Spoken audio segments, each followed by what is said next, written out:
আমি বউ ভাতের দিন মরে যাওয়ার পর আমাকে স্বর্গে পাঠানো হয়েছিল। আর স্বর্গের সবকিছু কিন্তু বেশ সুন্দর, সবকিছু যেন সোনায় মোড়া। আমার তো বেশ সুন্দর লেগেছে। স্বর্গের অপ্সরারা কি সুন্দর নাচ টাচ করে। আর আমাকে তো বলেছে আমাকে এত সুন্দর দেখতে বলে আমাকে স্বর্গের অপ্সরাদের লিস্টে নাম লিখিয়ে দেবে। যাক, যা হয়েছে ভালোই হয়েছে।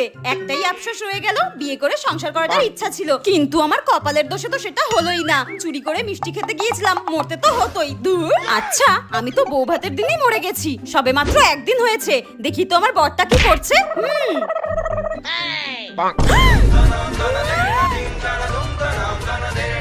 আমি মরেছি এখনো একদিনও হলো না, আর আমার বর এখানে তার এক্স গার্লফ্রেন্ডের সঙ্গে ফোনের মধ্যে প্রেমপিরিতি করে বেড়াচ্ছে।